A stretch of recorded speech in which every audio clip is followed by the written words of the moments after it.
show us what not to do. Right? All right.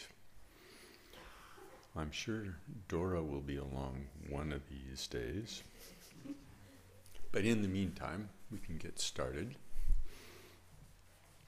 Oh, there she is. What questions do you have? One of the things that we've been doing some in recent weeks is using thought as one of the objects in meditation. And I certainly do want to, I'm curious what people's experience of that is. I remember last time you said you fell asleep, but that's not necessarily connected with that method in particular. So, It can happen with any method. but it's using thought as the object of meditation. At the beginning, it will seem very counterintuitive, like really, what on earth are you doing? Wasn't I trying to put an end to those things? But it's actually a very useful method to cultivate, because when we can actually rest our attention on thoughts as they arise without being lost into the story of the thoughts, then we have something that is actually very portable in life. It's something that is really, as you're going about things, it doesn't require having a cushion duct taped to your behind so you can plop down and then place the attention on the breath and nothing else. So it's something that's quite portable. So I encourage people to use that, and my general advice in starting out doing that is to start out actually settling the attention on thought in very, very brief moments.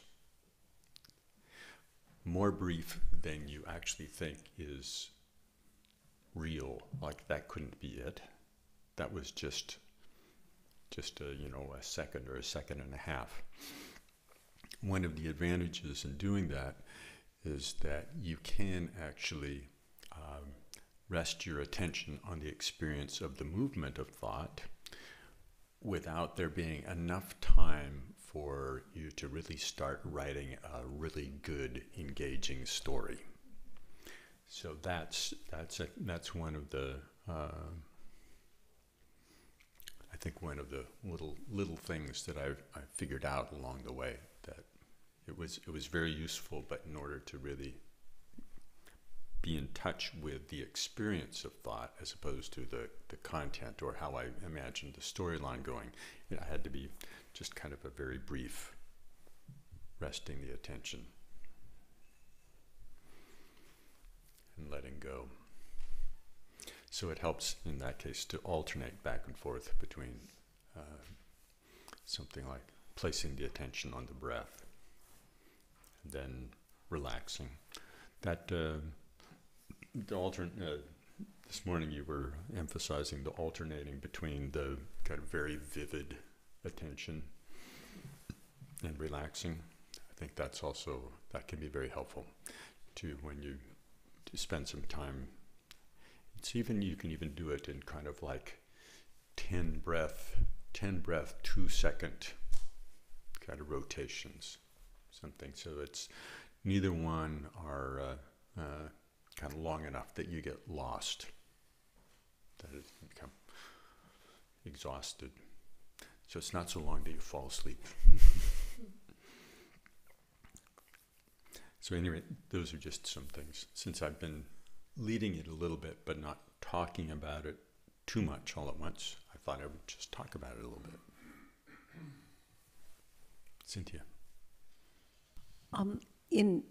When you started mentioning using the thought and that it works off the cushion really well, it's a good tool for off the cushion, and that sparked a memory of when I had been in a practice where we broke up into groups of 3 and practiced using talk as a meditation.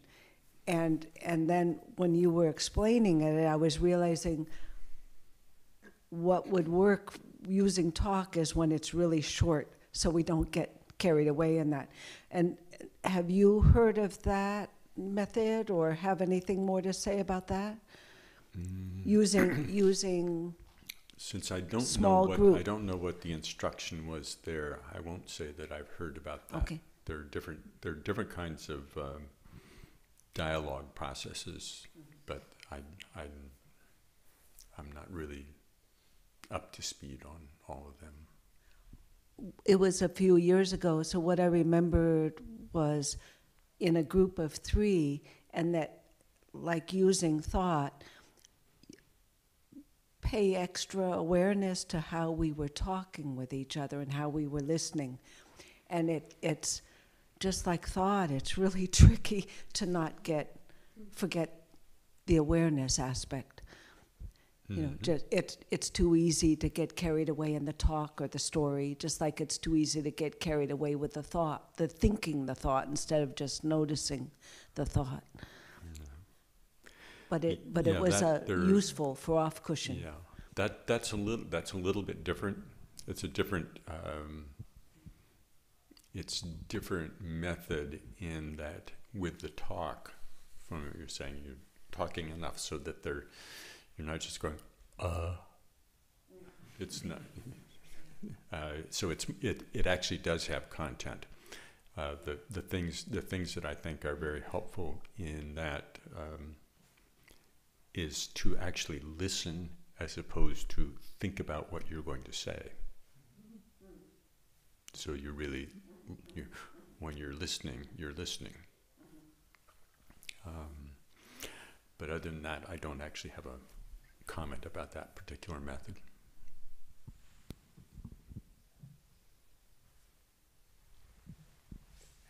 Jeffrey. Yes, Mom.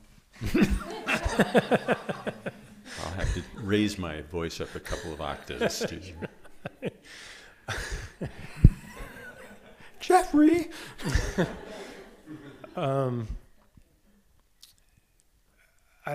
Some years ago, I think Lama Michael was also giving instructions about using thought. And I don't remember exactly, but observing thought, of course, not getting caught up in the content, but observing thought as it arises. From whence did it come?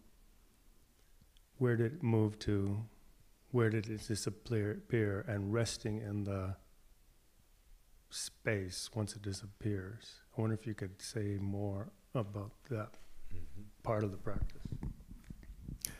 That's actually sort of moving on ahead to what would be going in the direction of insight practice, where you're actually, instead of just being with the experience, you're pushing into and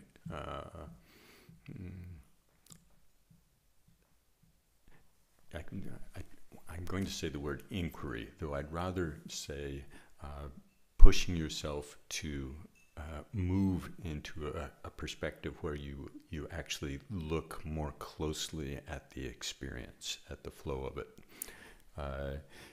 It's almost, it's more inquiry. Almost, you do actually ask those questions. So inquiry is a good word in one way, but in another way, it's more like instead of looking at the cushion from this side, get up and walk around there, sit down and look at it from the other side.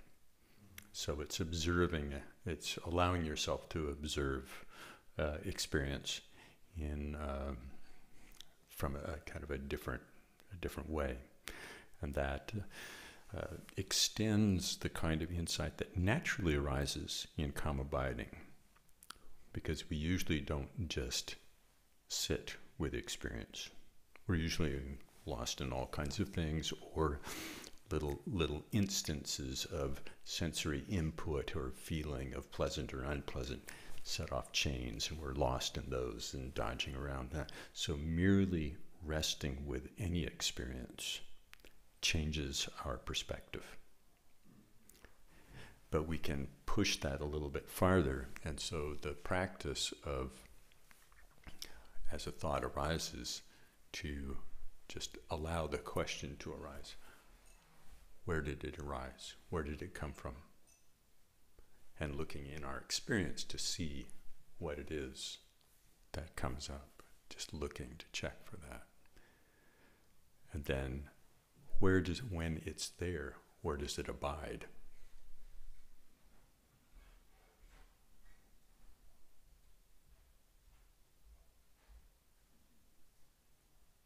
And that one's actually an easier place to start, because the where did it come from is a little confounding, and as long as a thought is there, you say, "Yeah, I'm thinking. Okay, I am thinking. I know that." You're like, now, where in heck is that thought? How do I experience a location of that thought? And then where did it go? Into what does it disappear? Sort of, what's the experience there? But these are inquiries that allow us to move even closer into that kind of direct contact with experience. So that's actually a very good adjunct to this. But being actually able to just sort of metaphorically rest your hand on the experience of thought being there, just finding that is kind of a necessary. You have to kind of get there first and be able to get there without being lost in the thoughts. It's a little simpler than the inquiry. The inquiry, there are all kinds of little humorous confusions that arise in there. You want to say, I want to figure out where the thought is. And then you have this thought, well, the thought went away. What do I do about that? And when you think about it, it's really hysterical, because the thought that you had, and the thought of, oh, it went away, what do I do about it? Where did it go? It's just as good a thought as the first one. Entirely usable, but it's easy for that. But that's a kind of a first discovery. If you haven't spent some time just resting your attention on the experience of thought, then it's easy if you just launch directly into the inquiry, it's easy for this the moment that I brought my attention to thinking,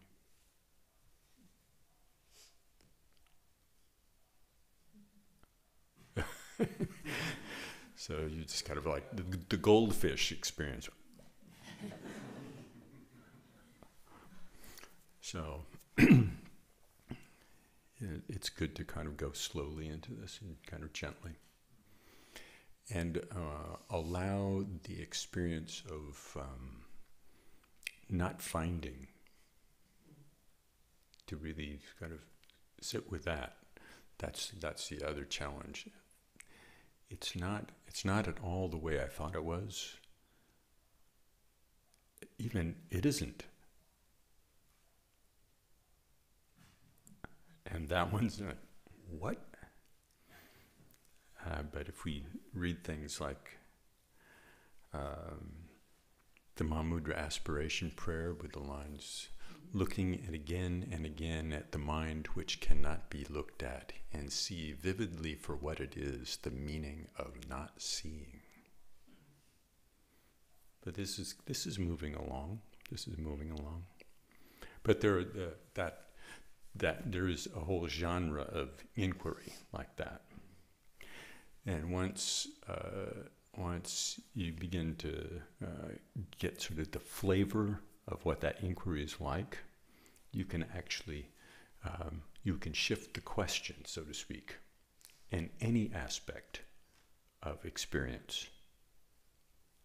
You can sort of figure out you can sort of reverse engineer what kinds of questions you would pose in order to develop a kind of change that perspective so that you meet a deeper character or deeper aspect of the nature of the experience itself.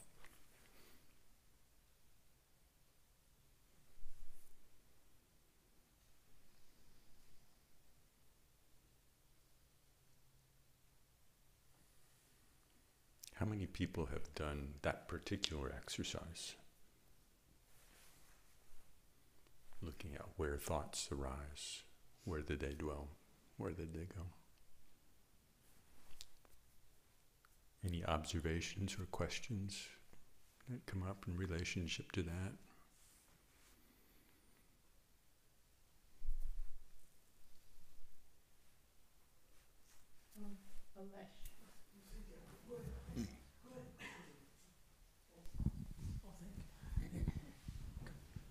Just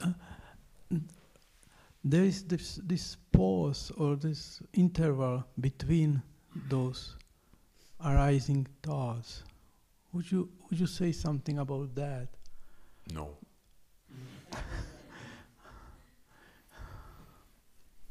You can look. It's better to look. Yeah, that's. I was not able to say something about it, but it always intrigued me that there is a something in between. Yeah. What is it or what is it not?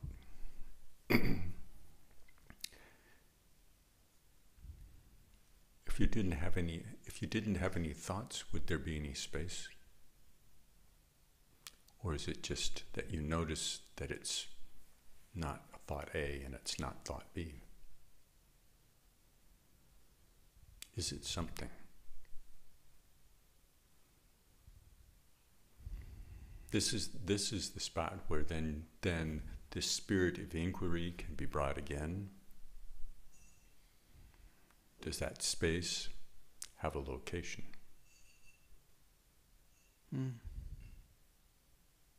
It's very similar to the other question. And when we pose that, if we can actually then just go to the experience and rest directly into the experience and dropping any sense of more chatter about looking for an answer, particularly an answer in ideas.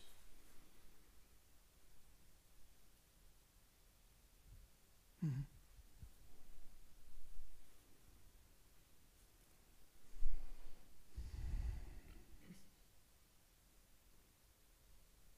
Yeah, I think that I understand what you're saying. Mm. Yeah, thank you. Yeah.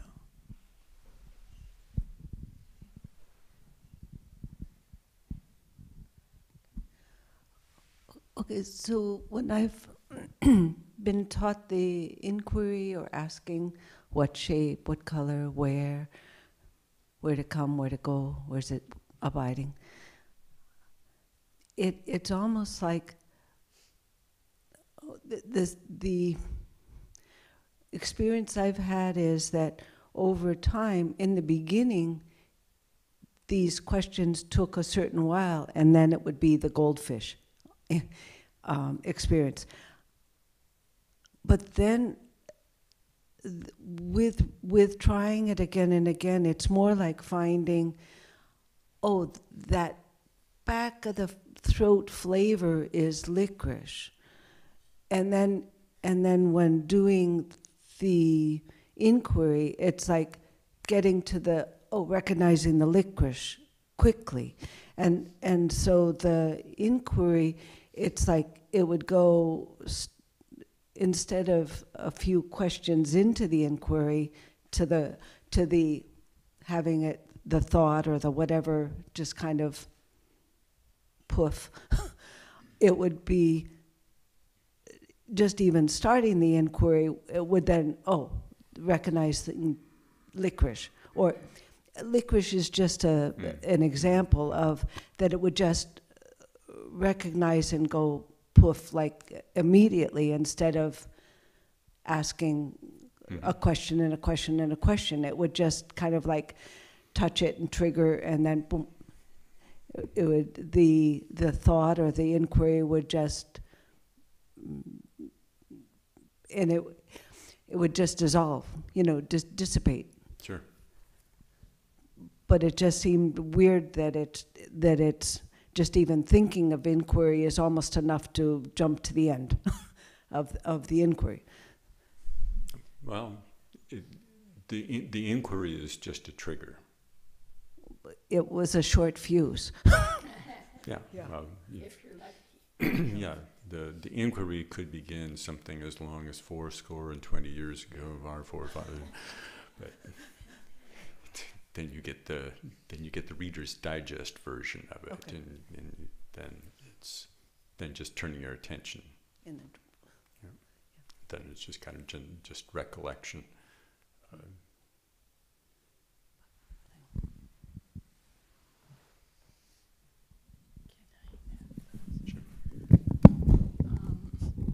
So one of the things I've learned about this is that's been helpful is this experience that this kind of thing we're calling inquiry or stepping towards more insight is it shakes the mind. So the calm abiding, the more strong the Shine practice is, the more strong your ability to concentrate and get quiet. Then launch one of these, then that experience will be more clear. But as soon as we launch the inquiry, like Bill says, the whole history, speeches, content, story writing hijacks it pretty quickly.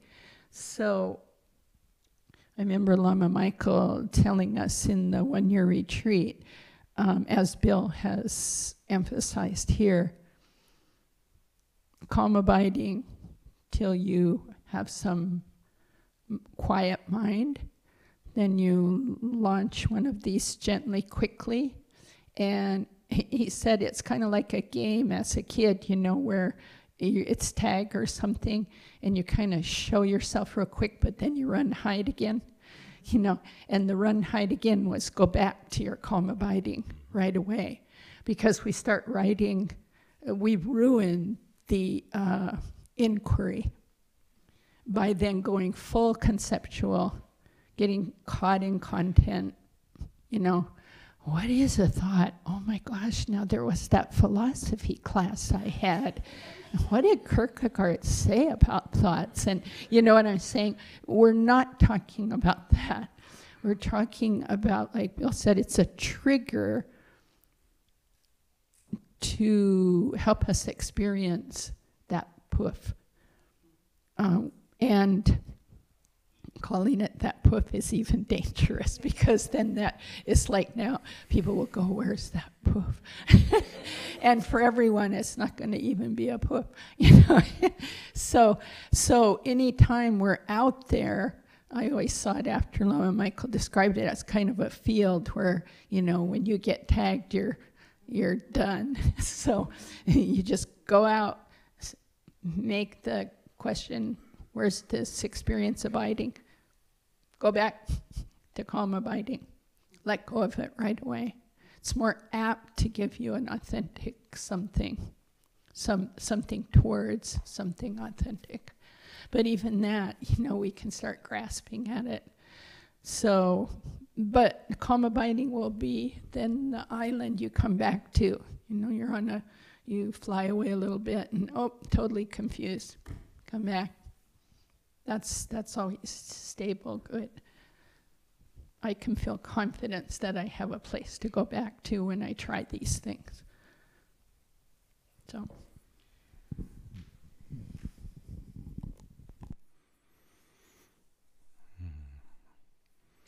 The stability of mind is quite important. The quality of the stability is really in that ability to the not doing piece. The not doing piece. So sometimes if we hear a still mind and we equate that just simply with a period of absence of thoughts, Good luck. could it does happen sometimes, but the stillness of that doing something with experience, that's a very important piece. And so there's the quality of vividness, and also the quality of kind of a very deep relaxation. That's a character of that moment, and that the ability to relax with that. When sort of after you've sort of sprung the question, the ability to deeply relax is kind of a key element that carries forward from the shamatha.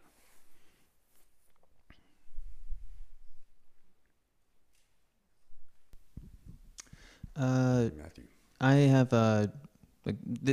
this practice isn't a practice that I've had a lot of experience with, but on occasion when I do sort of try asking sort of where is the thought, or where is the sensation, or where is the this, or is sort of like the what do you want to call that, the sort of like asking the question. As soon as I've actually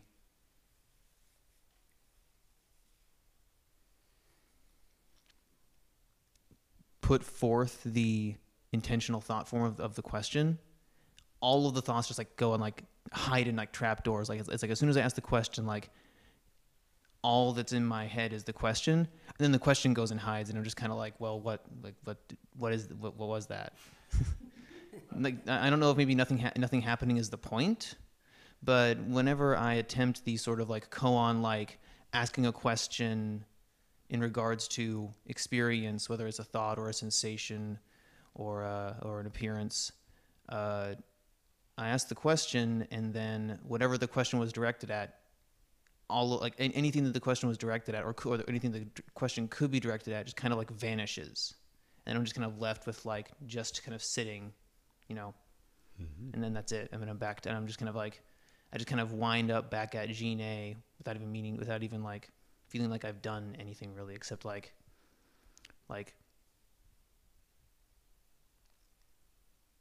Could be worse. No, that's true. But like, it's sort of like the act of.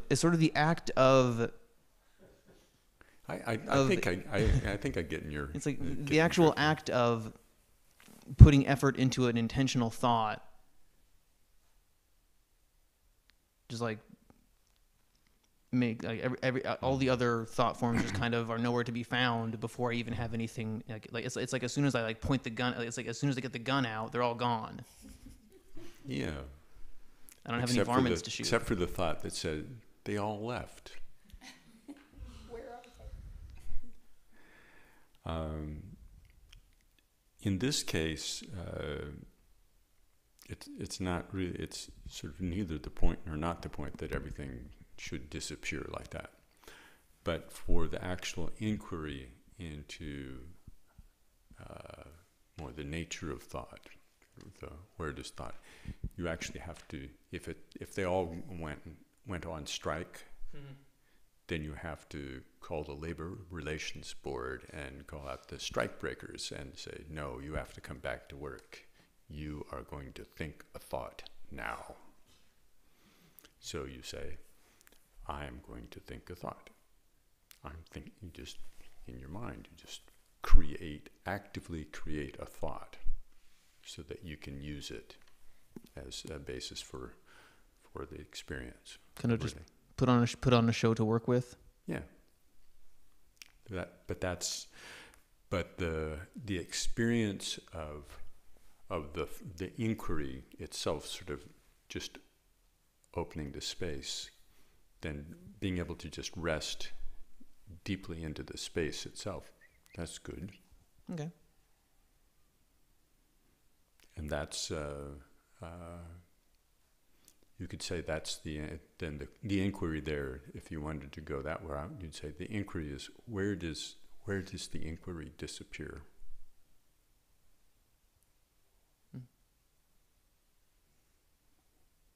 Into what did it disappear?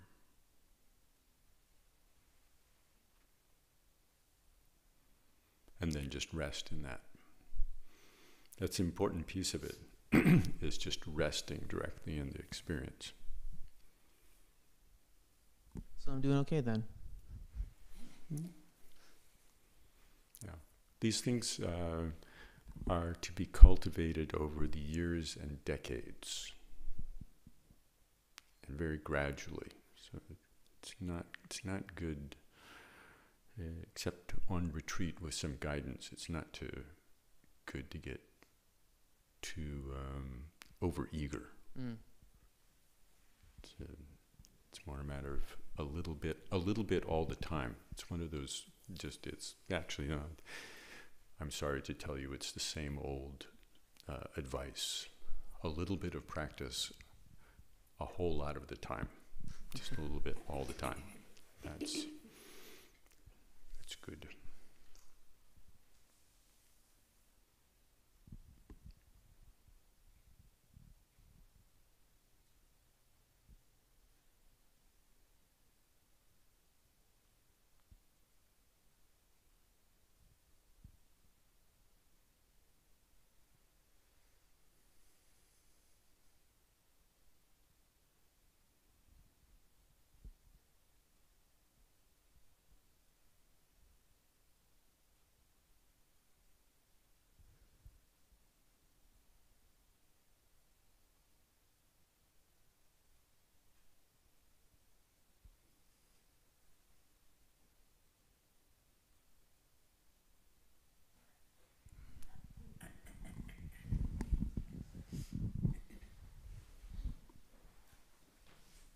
So I'm thinking about what you said about how when you like stop to observe a thought, it kind of like flees. Because I've had the same. I get what you're saying. It's kind of like when you close your eyes and you see like the color spots, like dark at night, like, and you can see those little color spots in the peripheral. And when you try to actually look at the color spot, that flees someplace else. But I kind of figured that part of that practice of trying to stop and observe a thought, it's not just about steadying the mind, but it's kind of a display of impermanence. That thought kind of being the least permanent of the things that we really believe in. That thoughts are the ones that flee absolutely the fastest. That's kind of how I've started to look at it. It's kind of a metaphor for all the impermanence, right? That's one way to look at it. That's out of my thought. That's all I've got to say about that.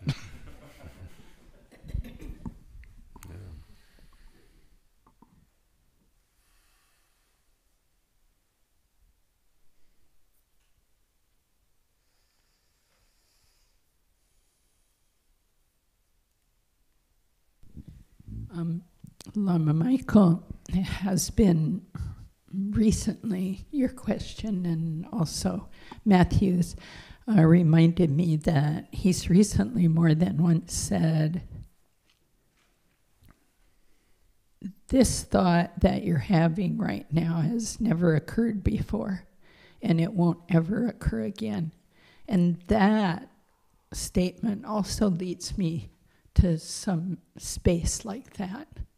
I don't know what else to call it, but I've been playing with that because so often it seems like I've thought this same thing over and over and over. I'm kind of bored with it, whether it's good, bad, or indifferent. But that thought, which is in our Dorje Chung prayer to in the Mahamudra program, but that every thought is fresh, every moment is new is quite helpful for also that sense of impermanence. It also helps me, I don't know why, it just, my own reaction to it is it kind of lifts me immediately, because it's kind of like, wow, this moment right here has never occurred before, and it's never going to happen again. So you could be chopping a carrot, you know, and all of a sudden it seems really kind of cool.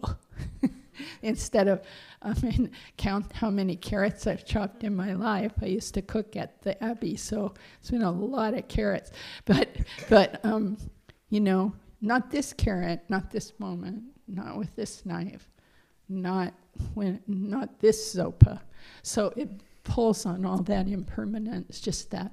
I like to use that one as kind of what Bill was saying, those little bit quick every day, you know, even not quick, just a little bit constantly every day. That kind of pops the false permanence bubbles for me too. So I like that one, and he's been just saying it, so I keep trying to remember it, recall it. It's interesting just to observe the kind of the non-freshness, which that one really disappears. Really? Yeah, but you know, well, when you put it, when you bring your mind to it, Yeah. when you bring your mind to it, it's like, well, oh, I'm sorry, but there is something. Then in the rearview mirror, you recognize a kind of dullness, and being very lost in the reality of the story.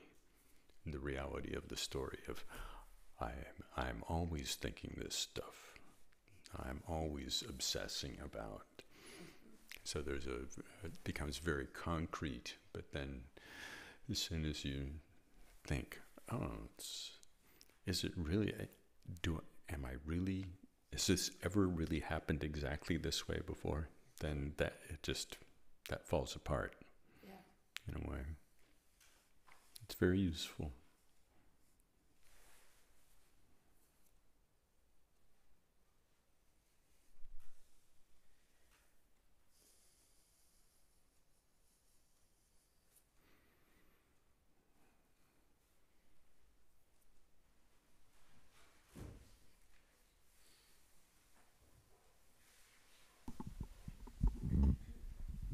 It just occurred to me that when you said that, you said it in a self-reflective reference, but the same thing could open up relationships. I could stop thinking, oh yeah, he always does that, or so-and-so always done that, and then I can start seeing that person fresh, and oh yeah, I never really said it like that before, or anyways, it offers another freshness right in personal relation or like in conversation possible. Mm-hmm. Yeah. That's a nice dimension to explore. I think to actually, this is a great segue. I was going to, in the pause, I was going to ask, so now how does this relate to compassion? How does it relate to loving kindness? So, thank you. The kind of freshness actually does allow us to be present and to listen and to be engaged in a way that is not lost in the storytelling about, there he goes again. When we're just thinking that, then we're trying to reinforce our novel, the novel that we've been writing.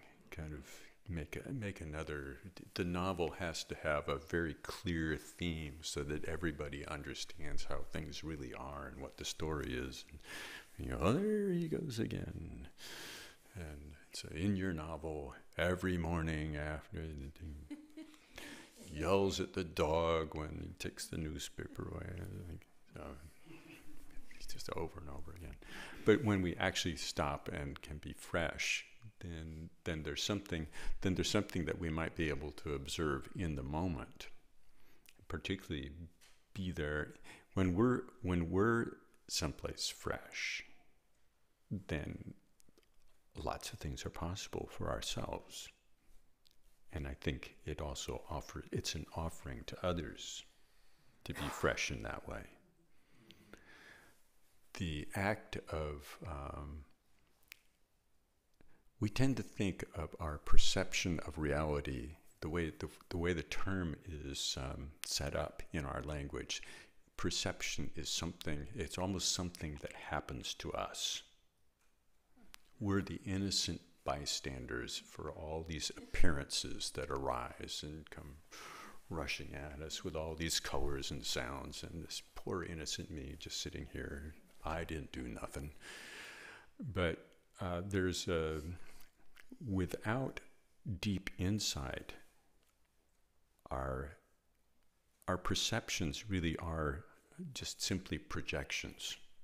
There's a kind of aggression in it. There's an aggression in holding it as part of our story.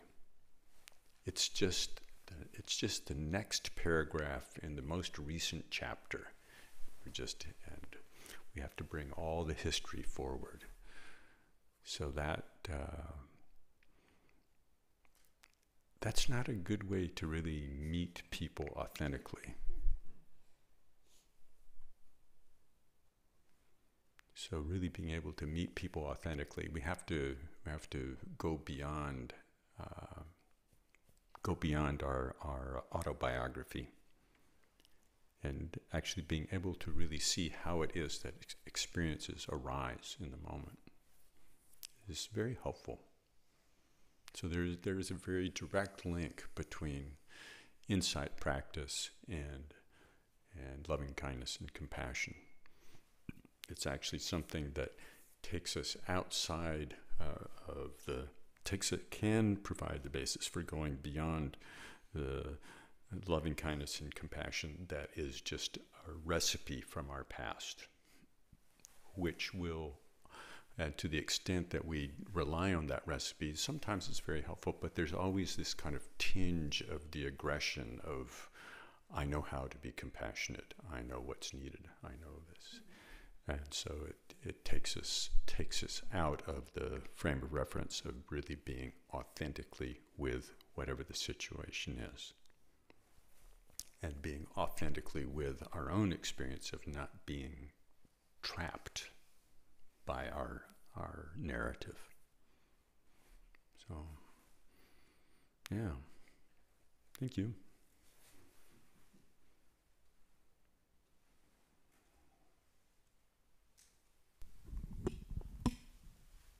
Can I ask you what you mean by authentic? Authentic? What does authentic mean in your Did I mind just when you say say authentic? authentically with? What did I say? I didn't say that. Besides, that's all gone. Yeah. Where can you find it? Yeah. I think probably the point when I said it is authentically being with what is arising, authentically being with people. And in that case, that's a good question to ask. How am I defining that?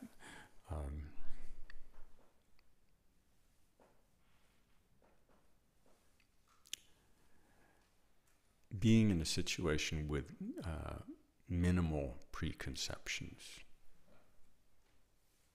kind of, and whatever baggage we know we've brought, being able to set it aside, as opposed to trying to fit the situation into the narrative that we have.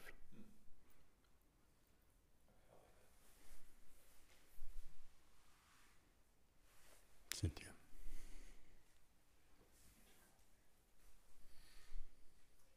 It's funny because just before this man asked how you defined authentic, I've been intrigued by your use of the word aggression. It's been a few months ago, and it was like, whoa, yeah, okay, that's aggression. But tonight I wanted to ask what you meant, because it almost seems that you equate aggression with inauthentic, that it's not just always manipulating, but it's fabricating or assuming or inauthentic in some way. But is that what you mean by aggression? When you use aggression? No, I was being. They're connected. They're connected, but I was in that case. I was making trying to make sort of an extreme contrast between our usual sense of being kind of the innocent receptors of all our experience. We didn't do nothing. But our filters are so strong that when we're, until we're actually enlightened, there's a certain amount of kind of holding in place kind of a reality that's of our own creation. So I'm always holding you in place, and I'm holding this place in a certain way. It's my shortcut. Just cut to the chase. Oh yeah, I know all about you. You always do. It's the you always, or this always. So there is a kind of aggression in that, and I think that from the point of view of thinking about how a bodhisattva or a Buddha could relate, it doesn't have that kind of needing to fit this situation into my story. Mm-hmm. That's not the agenda. I don't have a rationale, and we can go into this some on this Saturday, because this is actually a piece of the Chenrezig practice, is being able to use the example of the bodhisattva. And part one of the dimensions of the practice can be just the contemplative exercise of thinking, so what would it be like if I was actually able to just sort of watch a bodhisattva in action, where their sense of well-being was not tied to something in particular happening. It wasn't about the me, what the me is afraid of, or what the me hopes for, or what the me is triggered by. But still, the quote, the me in this case is the bodhisattva, the me is Chenrezig. That's, so the me even the sort of the me-ness arises as an act of bodhicitta.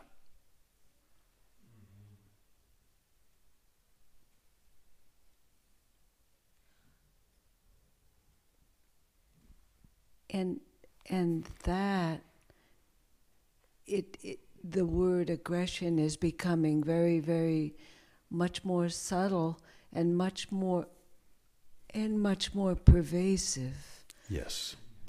Because the aggression is just even for my own well-being, what I think is for my well-being, of fixing you and you and you and you in place, means I don't let you change. And that's an aggression. That's one dimension. Yeah, one aspect. But it's also just the self-centeredness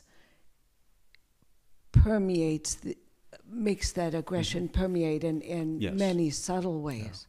Yeah. As long as there's that mistake about kind of the nature of meanness. Yeah. There is kind of a fundamental subtle aggression that goes from subtle to grandiose to ugly. Yeah. To very coarse and ugly. Yeah. As long as there's you aren't me. as long as that's going on, there's an aggression. Yeah. Yeah. And it's I find very helpful to realize, to broaden the definition of aggression. Yeah. But anyway, thank you. Yeah. And then even that, to take it back to just basic calm abiding, the gentleness with which we're with our moment of experience, not demanding it be one thing or another,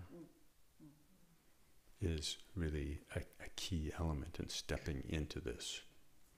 That's kind of a profound pacifism with our own experience, profound compassion in that.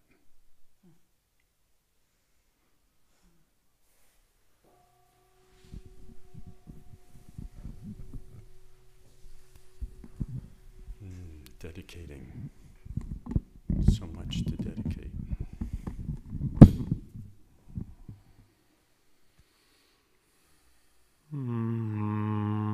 By this virtue may I quickly realize Mahamudra and establish all beings without exception in this state.